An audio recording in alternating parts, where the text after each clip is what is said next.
Hello everyone. आज हम बात करने वाले हैं स्क्लेरोसिस की। तो देखिए, स्क्लेरोसिस में दो टाइप होती है, आर्टेरियोस्क्लेरोसिस और एथेरोस्क्लेरोसिस। तो आर्टेरियोस्क्लेरोसिस को हम यहाँ पे बात कर लेते हैं आज, और अगली वीडियो में हम एथेरोस्क्लेरोसिस को देखेंगे। तो ये सब शुरू करने से पहले हम देख लें स्क्लेरोसिस क्या होता है। तो ये देखिए, थिकनिंग और हार्डनिंग ऑफ वेसल्स को ही हम स्क्लेरोसिस बोलते हैं। वेसल्स थिक हो जाएंगी और हार्ड हो जाएंगी, ठीक है। और इसमें देखिए, आर्टेरियोस्क्लेरोसिस दो टाइप की होती हैं, ये हमने यहाँ पे दिखा रखा है, ठीक है। तो देखिए, आर्टेरियोस्क्लेरोसिस होता क्या है, हम बात कर लेते हैं हार्डनिंग ऑफ आर्टरीज। तो देखिए, आर्टेरियोस्क्लेरोसिस तो आर्टरी यहाँ पे अफेक्ट होंगी। तो देखिए, hardening of arteries with arterial wall thickening and loss of elasticity. तो यहाँ पे देखिए, पूरी चीज़ इसी पे डिपेंड कर रही है। यहाँ पे आर्टरीज जो है इफेक्ट हो रही हैं, तो आर्टरीज इफेक्ट होंगी और हार्ड हो जाएंगी। तो देखिए, हार्डनिंग हम पहले बता दिए कि hardening of arteries and arterial wall thickening. तो देखिए, आर्ट्रियल वॉल थिक भी हो रही हैं, एंड लॉस ऑफ इलास्टिसिटी। तो इलास्टिसिटी लॉस्ट होगी ही, क्योंकि जब हार्डनिंग हो रही है। तो यही यहाँ पे है कॉमन चीज़ कि hardening of arteries with arterial wall thickening and loss of elasticity. और उसके बाद फिर देखिए, दोनों टाइप में आर्टेरियोलो स्क्लेरोसिस और मंकीज बर्ग स्क्लेरोसिस। तो देखिए, आर्टेरियोलो स्क्लेरोसिस में क्या है कि यहाँ पे देखिए, आर्टेरियोल ये जो स्मॉल साइज की आर्टरीज हैं वो या आर्ट्रियोल इफेक्ट होंगी, इसी वजह से इसको ऐसा नाम दिया गया है, ठीक है। और ये मंकी बर्ग स्क्लेरोसिस ये ऐसा है। तो देखिए, ये चीज़ कॉमन होती है, ये रेयर होती है। तो इस वजह से इस पर ज़्यादा फोकस करना है, इस पर हमको फोकस नहीं करना है। तो देखिए, ये कॉमन हुई, affects small arteries with arterioles. तो स्मॉल आर्टरी और आर्ट्रियोल इसमें अफेक्ट होंगे, और ये टू टाइप का होता है, ठीक है। तो देखिए, पहला हाइलिन होता है और दूसरा हाइपरप्लास्टिक होता है। हाइलिन क्या होता है, इसका मैकेनिज्म भी यहाँ पे देख लेंगे। तो देखिए, thickening of vessel walls secondary to plasma protein leak into endothelium in essential hypertension और डायबिटीज मेलाइटस। तो ये बताया जा रहा है कि इसेंशियल हाइपरटेंशन या डायबिटीज मेलाइटस के केस में ये जो यहाँ पे प्लाज्मा प्रोटीन थी, ये लीक करके इसमें एंडोथेलियल टिश्यू जो है इसमें चली जाएगी। और जब इसमें जाएगी तो उस वजह से क्या होगा कि यहाँ पे देखिए, इस तरह से एक्यूमुलेशन होने लगेगा। और ये देखिए, ये जो है ये थिक हो जाएगी, और ये पूरा ये इस तरह से ये नैरो होने लगेगी, ठीक है। ये चीज़ यहाँ पे हमको देखने को मिलेगी हाइलिन में, ठीक है। तो हाइलिन में हमको ये चीज़ देखने को मिलेगा कि थिकनिंग ऑफ वेसल वॉल। तो वेसल वॉल ये जो है, जब इसमें प्लाज्मा जाएगा तो धीरे धीरे थिक होगी। तो देखिए, हमने यहाँ पे दिखाया कि धीरे धीरे थिक हुई, और थिक होने की वजह से देखिए, ये ल्यूमन जो है इसका नैरो हो गया।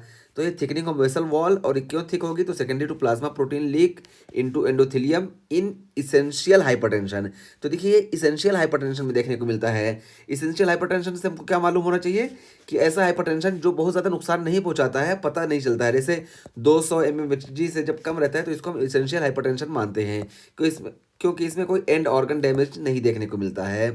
और यही जब 200 प्लस हो जाता है सिस्टोलिक बीपी, तो हमको एंड ऑर्गन डैमेज देखने को मिलता है, और इसको हम बोलते हैं सीवियर हाइपरटेंशन या मेलिग्नेंट हाइपरटेंशन, ठीक है। तो ये हाइलिन का हमको कॉज समझ में आ गया। तो ये इसेंशियल हाइपरटेंशन के केस में देखने को मिलेगा, या डायबिटीज मेलाइटिस के केस में देखने को मिलेगा। तो ये देखिए एंडोथेलियल वॉल में देखिए प्लाज्मा का लीकेज हुआ, जिसकी वजह से देखिए एंडोथेलियल वॉल ये धीरे धीरे थिकनिंग हो गई, और थिकनिंग होने की वजह से देखिए, ये ल्यूमेन जो है ये पतला हो गया, ठीक है। ल्यूमेन नैरो हो गया। तो ये देखिए, ये थिकनिंग हो गई है। यही चीज़ यहाँ पे हाइलिन आर्टेरियोस्क्लेरोसिस में देखने को मिलता है, ठीक है। और उसके बाद हाइपर प्लास्टिक की बात करें तो देखिए, इसमें ऑनियन स्किनिंग कैसे क्या होता है, अभी हम आगे बात करते हैं। तो देखिए, इसमें क्या होगा, इन सीवियर हाइपरटेंशन, ऐसा सीवियर हाइपरटेंशन में देखने को मिलता है with proliferation of smooth muscle cells.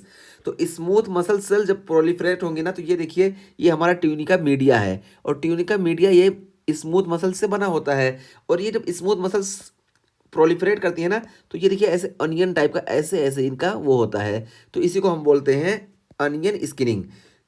तो ये अनियन स्किनिंग हमको देखने को मिलेगा हाइपर प्लास्टिक में, और ये कब होता है, सीवियर हाइपरटेंशन के केस में होता है, जब स्मूथ मसल प्रोलिफरेट करती हैं, ठीक है। तो ये हमने यहाँ पे देख लिया।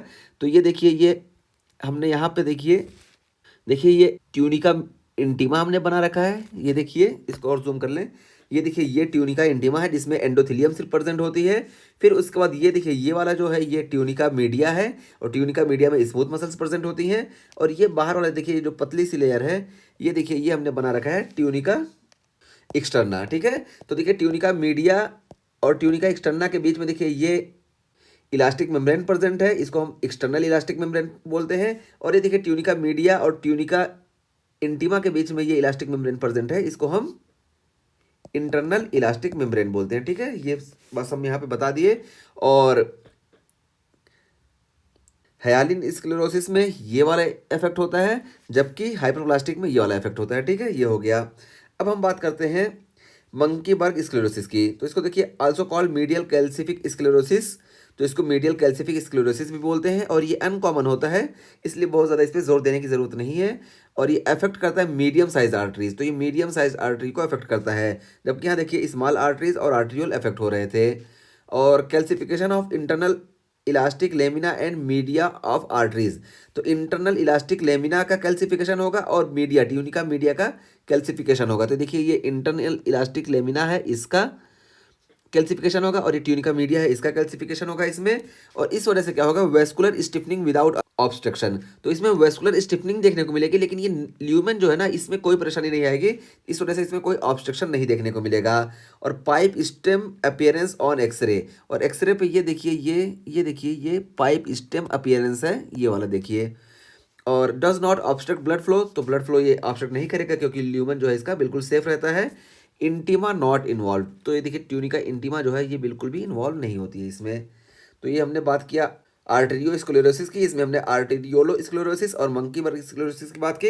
इसमें दो टाइप होती है, हाइलिन, और हाइलिन में ये ट्यूनिका इंटीमा इन्वॉल्व होती है, और हाइपरप्लास्टिक में ट्यूनिका मीडिया इन्वॉल्व होती है। और हाइपरप्लास्टिक में अनियन स्किनिंग हमको देखने को मिलती है, जबकि हाइलिन में ल्यूमन सिर्फ नैरो हो जाता है प्लाज्मा लीकेज की वजह से। ठीक है, तो ये हमारा टॉपिक कंप्लीट हुआ।